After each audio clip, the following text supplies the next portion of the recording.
Hi guys! Welcome back again to my YouTube channel. So may gusto akong i-share sa inyo na nangyari kanina pero simula na muna natin mula umaga. So ayun, kaninang umaga, so okay na okay talaga ako guys. Wala talaga akong ibang nararamdaman. So gumising si Marvin na maaga kasi nagluto siya ng itlog para dun sa pandesal namin na babaunin. Tapos kumain din ako, ininit niya yung kakainin ko for breakfast. Tapos kiwi. Nakakatuwa yung kiwi kasi kakain ako ng kiwi ng umaga. Diyos ko, dahil yung tiyan ko, ano na yan, sumasakit na, kailangan nang ilabas, 'di ba? Maganda yung lagi ako na dumi, 'di ba, everyday. So ayun, kasi fiber din yung kiwi. Di ayan. So kanina nang unang break namin 10, umalis kami sa work kasi may pinuntahan kami. Tapos pagbalik namin tuwan-tuwa pa kami kasi nga may good news, ganyan. Pero hindi ko na muna i-share sa inyo yung good news na yun. Next time na lang kapag okay na lahat, ganyan. Basta masaya kami ni Marvin kanina. As in talaga, good news talaga. Tapos, hindi lang kami, pati kay Ate Mary, good news din. So, ayan. Hindi, ayun na nga, nakabalik na nga kami hanggang sa nagdumating na yung, tanghalian na. So, nagtanghalian kami kay Ate Ma, kwento-kwento. Tapos, anong oras ba yun? Siguro mga alauna.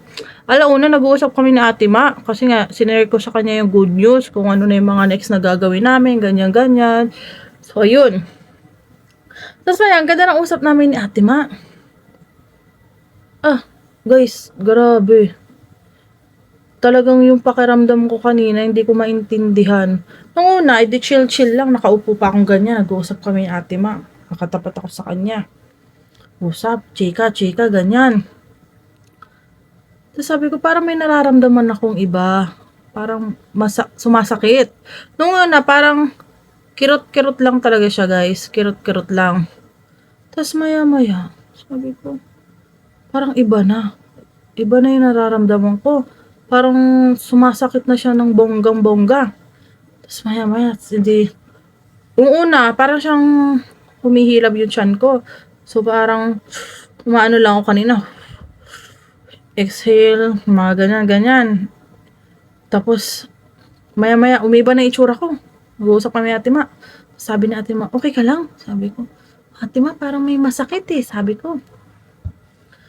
Yung pakiramdam ko na parang guys, na para ako natatai pero hindi ako natatai. Sobrang sakit talaga na parang mula dun sa puwitan ko pataas. Ang sakit, tas parang mahilab yung tiyan ko. Tapos sabi natin, okay ka lang ba? Di parang naano na sa atin, okay ka lang. Sabi niya, kaya mo pa. Sabi ko, kapit na ako dun sa upuan ko. Tapos nagtatry kong tumayo. Hindi ko kaya, hindi ako makagalaw. Ang sakit talaga. Sabi ko, sakit, ang sakit. Talagang putla na ako, nag-iinit na yung katawan ko guys. Ang init na ng pakiramdam ko. So ayun, sabi ni Ate Ma, tawagin ko na ba si Marvin? Sabi niya. Noong una, nagdadalawang isip pa ako na tawagin si Marvin kasi baka mawala nga.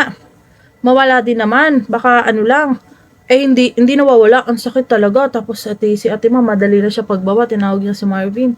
Dumating si Marvin, ang sakit pa rin. Sabi niya, bakit? Ano nangyari? Sabi ko, ang sakit, ang sakit. Sabi ko sa kanya, uwi muna tayo.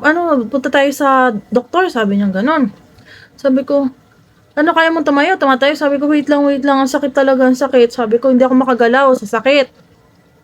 Medyo kinakabahan na ako, kinakabahan na rin si Marvin. Tapos sabi nga ni Ate Ma, dalhin na daw nga ako sa patingnan na nga daw ako, ganyan. Sabi wag ka nang pumasok, sabi niya ganon. Patingin ka na, sabi. Wala yung bossing namin kasi saktong ngayong araw, nagbakasyon. So, kay Ate Ma lang akong magpapaalam. Hindi na ako magpapaalam dun sa baba kasi wala naman yung bossing namin. So, yun. Baba kami ni Marvin. Dahan-dahan. Sabi ni Marvin, kaya mo pa? Kaya mo pa? Sabi ko, kaya ko pa. Sabi ko kay Marvin. Tapos, baba kami kasi nga sa second floor kami. Hindi baba. Alalay ni Marvin ako. Pababa kami. Medyo nawawala na siya. Yung sakit. Pero yung tiyan ko medyo may hilab pa. May nararamdaman pa akong hilab. Baba kami. Sabi ni Marvin, ano kaya yan? Sabi niya, di nga 7 months na nga ako, nung nandun na kami sa sakyan, parang nag-search pa si Marvin. Search siya kasi nagpainit pa siya ng sakyan. Search siya. Kasi syempre yung gantong mga buwan na guys, ito daw yung medyo malapit sa mga preterm labor, ganyan. Di search din ako, search din si Marvin habang nag-iintay magpainit ng sakyan. Tapos, kung ano yung nararamdaman ko, parang sinearch na kung ano yung nararamdaman ko, bakit ganto, ganyan. Di kabado kami ni Marvin. Tapos sabi ko, yung mga napapanood ko pa naman sa TikTok, yung mga preterm labor, maagang mga umaanak. Yung iba nga, kasabayan ko ng buwan, pero ano sila, nung January sila, lumabas na yung baby nila. Tapos, ayun, di kami punta na ng clinic. Sabi nga, iniisip namin kung sa hospital ba kami o sa clinic. Sabi ko kay Marvin, sa clinic na lang kasi medyo humupa na siya ng konti eh. Hindi na siya ganun kasakit eh. Parang medyo ano na lang, humihilab. Tapos pagdating namin sa clinic, sabi ni Marvin, dahan-dahan ka lang sa paglalakad ha, ganyan. Nandun yung Pilipina na receptionist, lumapit kami. Sabi ko, ate, pwede ba kami mag-walk-in? Sabi ko, wala kasi kami appointment kasi may nararamdang masakit sa tiyan ko. Sabi niya, ay, wait, check ko. Sabi ni ate. Chinek niya kung ano yung available. Tapos sabi nga niya, available daw gantong oras. So, mag-intay lang kami. Mga ilang minutes lang naman. Hintay kami. Pag nag-iintay kami, search kami na search ni Marvin. Hindi pala ako. Si Marvin lang search ng search kasi medyo may hilab pa eh. Pinapakiramdaman ko pa siya eh. Kung ano na sinearch ni Marvin. Tapos kinakausap niya yung baby namin. Sabi niya, baby, huwag mong pahirapan si mami ha. Wait lang ha, ganyan. Huwag ka munang lalabas. Sabi niya, konti na lang naman anak. Sabi ni Marvin, konti na lang, konting tiis na lang naman, makalabas ka na, ganyan. Hahawakan pa ni Marvin. Tapos may katapat kami matanda, puti. Ngumingiti siya sa amin kasi nga kami dalawa parehas. Yung kamay ko at kamay ni Marvin, nakahawak kami sa tiyan ko. Kaya nakausap namin, parang natutuwa siya, ganyan. Sabi ko, buti na lang nakakuha kami ng tingin kami kahit madaming tao, tapos wala kaming appointment ba. Minsan naman daw kasi doon, may mga nagpapakancel ng appointment, kaya pwedeng maisingit, ganyan. So, intay kami hanggang sa ayun, tinawag na yung pangalan ko. Punta kami sa doktor, intay namin yung doktor. Sinabi ko yung nararamdaman ko. Tapos sabi niya, di syempre, ang dami pang mga interview kung may allergy ako, kung may inom ako ng alcohol, kung nagsisigarilyo ako, yung mga ganun. Di man. Tapos kasi hindi siya yung pinaka tumitingin sa akin. Kaya sabi, kailangan niya din daw, magtanong-tanong ng ganito, ganyan. Bago pa lang din ata siya. Wala kasi yung doktor talaga namin doon. Ewan ko, baka may schedule lang siya na naka-duty diyan sa clinic, kaya wala siya. Kaya siya yung binigay sa amin, siya lang yung available. So, ayun. So, niya yung BP ko. Okay naman daw, normal naman daw, pero hindi ko na tinanong. Kasi nga kanina, kinakabahan kami parehas ni Marvin. Tapos nagtatanong din si Marvin. Tapos, parang nag-as-as pa siya kung ako daw ay nagkaroon ng lagnat, ganto. Tapos sabi niya kung meron daw akong discharge or blood na lumabas. Sabi ko wala naman, pero yung kirot nga kasi iba naman yung pakiramdam pag napupupo ka talaga eh. Alam ko minsan masakit pag pinipigilan, di ba? Pero iba yung sakit niya talaga kanina. Kasi sabi ko, para ako napupo, pero hindi naman. Na sobrang sakit talaga na hindi ako makagalaw, sabi ko sa kanya. Nung una nga, ang pagkaintindi niya, back pain lang. Kasi tinuro ko sa may part dito, sa may baba ko. Sabi ko, kasi lalaki, nahihiya ako magsabi na sa puwet, sa ganyan. Kaya tinuturo ko na sabi ko sa mga ganyan. So, pakaintindi niya, back daw. Tapos sabi niya, okay, check namin. Check niya, pinahiga niya ako. Hindi pala, pinaupo muna niya ako. Parang, tininan niya yung likod ko. Tapos parang may pinukpuk-pukpuk siya sa likod ko. So, wala namang masakit, sabi ko. Pinahiga niya ako. Pagkahiga, pinatas yung tiyan ko. So, taas yung tiyan. So, may kinapaka pa siya, paikot dito sa tiyan ko. Tapos, dun na sa may baba, sa may push-on, nung may kinapa siya, parang may matigas. Tapos, medyo iba rin yung pakiramdam sa akin. So, ayun na nga. Tapos, lumabas siya. Kinabahan ako kasi lumabas. Sabi ko, "Be, parang may nakapa ata siya dun." Sabi kong gano'n. Pero kinuha lang pala niya yung pang-ano ng heartbeat ng baby. So, lagay siya yung gel, tapos heartbeat ni baby. Eh ngayon, hindi na mahirap hanapin yung heartbeat ni baby kasi malaki na nga si baby compare nung mga una-una naming check-up, first trimester, hinahanap. Kasi nga, kung maliit pa si baby kung saan sa panapunta. Eh, kanina, pagkatapat lang niya dito sa tagliran ko, nakuha niya agad yung heartbeat ni baby. Ang lakas ng heartbeat ni baby, normal daw, sabi niya. Tapos dire-diretso naman. Tsaka ano siya, si baby ko active. Tapos tinanong nga niya sa akin kung nakaramdam ba ako ng movement ni baby. Sabi ko, oo, ganyan. So, ganyan. Tapos, pagkatapos nga nun, edi parang sabi niya, baka daw may UTI ako. Sabi niya ganun. Sabi ko, parang hindi naman connected yung UTI dun sa pagsakit sa ano ko. Kaya sabi ko, dito lang, dito sa may ano ko nga, sa puwet ko nga, ganyan. Tapos sabi niya, okay, so sa inside. Sabi niya, inside daw. Sabi ko, oo, ganyan. So, yun, parang nag-type-type na naman uli siya ng bago, ganyan. Tapos, saan nga, sabi niya, pelvic? Pelvic. Sa pelvic nga daw, ganyan. So, iyon yung nakita rin namin ni Marvin sa search na preterm labor. Ano, bebe? Yung pag-pain doon, di ba? Oo, may nakalagay din doon. Pero ang ano nga, masama talaga kapag may dugo na. Tapos may parang tubig na lumalabas kasi talagang lalabas na yung baby pag ganun daw. So, ayun. Yun na nga. Dito ko sa kanan. Ha? Wala. Oo. So, ayun na nga. Bale, ganun na yung nangyari kanina. Tapos, may binigay siya sa aming papel na parang, para sa nga daw yung papel na yon? Urine. Hindi, bukod sa urine. Physiotherapy. Yung physiotherapy, kita sinabi nga niya kung meron daw kaming benefits sa trabaho na pwede namin magamit. Kasi nga daw, normal daw na makaramdam ng mga ganyan daw, sabi niya. Tapos, ayun. Sabi ko, okay. Tapos ayun na nga, pag meron na nga lumabas daw, yun daw, kailangan ko na magpaano talaga. Kaya sabi niya, bantayan daw. Ayan, hindi kami uwi ni Marvin. Natid ako ni Marvin. Pag uwi namin dito ni Marvin, higa agad ako. Nakatulog agad ako. Tapos, hindi, bago pala noon, umalis si Marvin, tumawag muna ako, nagtanong muna ako dun sa mga kakilala ko nandito sa Canada. Tapos may kilala din kasi ako na parang maaga niya rin na ilabas yung baby niya dito. Pati yung sa landlord namin. Pero hindi ako nag-aas pa sa landlord namin.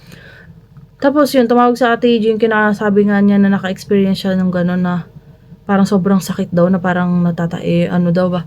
Baka daw gumalaw na daw yung baby ko. Kasi nga 'di ba? Umikot na ganun. Oo, baka daw umikot na kasi nga nung una nga 'di ba, nakaupo siya sa cervix ko. Eh baka daw ngayon umiikot na pero sabi ni Ate parang masyadong maaga pa pag umikot, sabi ni Ate Jane kasi kalimitan daw umiikot mga 30 plus na ata. So ayun. Medyo gumaan siya, tapos tumawag ako sa best friend ko kasi yung mama niya sa Pilipinas nagpapaanak sa clinic. So nag-ask din ako kay tita. Tapos sabi ni tita nga na parang ganun din. Baka nga daw gumalaw yung baby, umikot. Pero ang pinakamasama daw talaga pag dinugo ako ganyan. Yun na, kailangan ko na magpunta daw talaga sa ER pag ganun, sabi ni tita. Sabi niya, huwag ka munang kabahan, huwag kang magpa-stress, ganyan. Tapos, ganun din yung sabi nung kakilala ko na maaga siyang napaanak. Sabi niya ay ganun din. So, parang nagkakatugma-tugma yung mga sinasabi nila. So, sana nga ganun lang, di ba? Kasi nakakatakot. Tapos, kasi first time namin ni Marvin, hindi naman namin saka first time ko maranasan yung ganung kasakit talaga, guys. Pero pangalawang beses kasi to, naranasan ko siya last week. Nakaupo ako dito sa kama, guys. Tapos, maya-maya sabi ko, may kumikirot. Tapos, maya-maya, wala, parang ibang pakiramdam. Tumayo ako, tas dumapa pa ako sa kama, parang gumanyan ako sa kama. Sabi ko kay Marvin, ang sakit. Talagang iniiba-iba ko yung pwesto ko. Hinahanap ko kung saan ba siya mawawala, kung anong pwesto siya mawawala. Kaya kinabahan din ako kanina kasi naulit. Kasi kami nagpatingin na nga, ganyan. So, ayun na nga. Bali, pinag-re-rest nga din ako re-rest na ako ni Marvin. So, bukas, di natin alam kung papasok ako o hindi. Pero, binigyan naman ako ng doktor ng note binigyan niya ako ng note na hanggang Friday. Pero, syempre, depende pa rin sa akin daw kung kaya kong pumasok. Eh, di go kung ano, kailang naman, sabi niya. Tapos, sabi ko naman kay Marvin, tingnan, gusto kong pumasok bukas kasi ayoko nung mag-isa dito sa bahay. Kasi parang piling pag mag-isa ako, mas mag-iisip ako dito, ganyan. Sabi niya, wag na, pahinga mo na, ganyan. O, ayan. Kaya hindi ako naligo ngayon. Kasi sabi ni Marvin, wag daw akong pumasok, ganyan. Tapos, ang likot ni baby, buti naman active siya. Pero parang may nararamdaman ako medyo kumikirot sa may puson ko. Huwag kang mag-ipitin. Hindi ko naman iniipit. Ganyan, oh. Kirot? Oh, medyo may kumikirot. Hindi naman sobrang sakit. May kirot lang siya. Ako na rin. Hindi. Hindi siya sumisipa. So, ayun. Kaya, kanina kasi sinasabi na ni Marvin, mag-file na ako ng, maternity or EI. Kasi pwede naman daw ako mag-file ng EI kapag hindi na daw talaga kaya, nahihirapan. Sabi ni Ate Jinky, ipa-file. Pero, tinanong din namin niya kanina sa doktor, sabi niya, kailangan daw namin kausapin yung family doctor talaga namin about doon. Sabi niya, okay, so, ayun, tagal pa nung meet namin ng bakong doktor. Sa katapusan pa ata, hindi, 25, 24, mga ganun pa. So, maghintay pa kami ng almost 2 weeks pa, no, bebe? Almost 2 weeks pa. Ayun, nakapapasok ni Marvin, eh. Sabi niya, huwag ka nang pumasok ng 2 weeks. Sabi niya, wala mo gagawin sa bahay. Nandito lang ako. Wala din naman kayo ni Ate Mary kasi, si Ate Mary kasi nasa trabaho din si Ate Mary. Ganun. Ay, sabi ko, gusto kong TV. Pero gusto ko nga matulog na matulog. Pero, gusto ko naman may kasama ako dito sa bahay. Kaya nakakatulog ako dito nung Sabado-Linggo. Nandito lang si Marvin sa kwarto. Tulog na tulog lang ako. Yan. So, ayun. Yun lang naman yung gusto kong i-share sa inyo na nangyari ngayong araw. Kaya hindi ako nakapag-vlog na ng ganap-ganap namin kanina. Kasi yun na nga ang nangyari. Tapos yun, nasabi ko na rin hindi ko pa nasabi sa mama ko. Nasabi ko sa papa ko. Kasi ang kausap ko kanina, papa ko. Ang mama ko ay naliligo ata nung time na yun. Yun. Tapos tinatanong ako ng papa kung anong nararamdaman ko, ganyan. So, okay naman. Tapos sabi ni Mama Aida, maglagay ako ng pag-uuwi ako, galing work. Taas ko daw yung paa ko. Kasi yun daw yung sabi sa kanya dati nung OB niya. Pag-uuwi siya, nakataas yung paa. Tapos sabi din sa akin na wag daw akong umupo ng matagal, tumayo-tayo din daw ako, ganyan, maglakad-lakad, ganyan. So, pag sa trabaho kasi nasa, lang, diba, upuan sa office. Tapos sabi nga ni Ate Ma, yung kanya daw kaibigan sa Singapore, may nilalagay nga sa puwet, parang unan daw, kasi nga masakit daw, ganyan. Tapos sabi nga ni Marvin, bumili daw kami. Tapos sabi ko, huwag nang bumili kasi ilang weeks na lang naman. Lalabas na si baby. Sabi ko, hindi ko na naman magagamit. Sabi ko ganun. So, ayun. Kaya, pag-pray na lang natin na sana, maging okay hanggang mga anak ako, full term, di ba? Konti na lang naman anak, di ba? Ma-wait mo naman yun, di ba? Paglabas mo talagang mag-happy-happy tayo. Excited din silang makita ka. Hindi lang kami ni Daddy ang excited makita ka, pati yung mga naka-follow sa atin, yung pamilya natin sa Pilipinas, mga kaibigan, excited sila sa itsura mo. Kung sino daw ang kamukha mo. Tapos kanina nga yung best friend ko kausap ko, sabi niya, excited na daw siyang makita kung sinong kamukha ng baby ko. Tapos sabi niya, may mga pinaglihan ka ba na weird? Sabi ko, wala naman. Basta gusto ko lang noon, lagi si Marvin, lagi ko nakikita kapag nasa trabaho ko nga. Bisang bumababa pa ako, sinisilip ko lang si Marvin, kung anong ginagawa ni Marvin, ganyan. Kasilip lang ako dun sa bintana. Yan, sabi niya, tawang-tawa siya, ay. Nakita kita. Dun sa, minsan, sa pantry, sumisilip ako dun. Tapos minsan dun sa taas, sa parang terrace namin, sumisilip ako dun kung anong ginagawa mo. Stalker yun. Sinisilip ko si Marvin. Wala, natutuwa lang ako pag nakikita ko si Marvin. Tinititigan ko lang siya. Para kasi ang hinhin. Ang hinhin yun. Pag kasi nasa labas na yun, ang hinhin ng itsura ng, siya, pala siyang Pilipina na gumalaw. Mahinhin talaga, guys. Pero talagang mahinhin siya. Pero pag dito sa bahay, syempre akong kasama, medyo naging walang hiya na siya. Nagbago.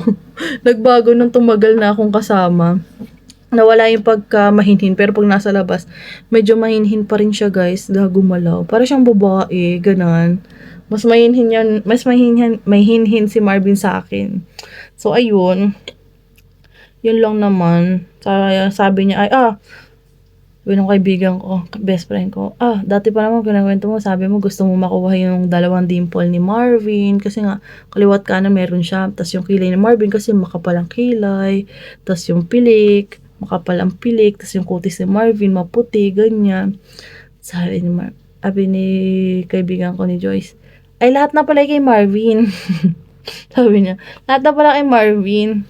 Tapos tawang-tawa lang kami kanina kasi ngayon na lang uli kami nagkausap. Tapos chika-chika kung ano nang mga nangyayari sa Pilipinas. Sabi niya, girl, ako'y pinakaba mo kanina. Kagigising lang niya kasi. Nag-message ako parang mga alas 5 ata ng madaling araw sa Pilipinas ay gumising siya mga alas 7 na. Sabi ko, Joyce, huhu. Sabi niya, ba't kasi may huhu? Sabi ko, wala lang, gusto ko lang may huhu. Tapos kinausap ko nga si tita, mami niya. Kasi nga nagpapaanak si tita sa clinic. So, ayun, midwife si tita. So, ayun. Kaya, wag muna tayong magpaka-stress. Basta, positive lang tayo. Positive. Magiging okay din yan. Lalabas si baby ng full term, diba? So, yun. Hanggang dito na lang muna yung vlog ko, guys. Bukas na lang uli. Di ko alam, parang may nararamdaman ko. Pupupo siguro ako. So, ayun lang. Don't forget to like and subscribe sa YouTube channel ko. Bye!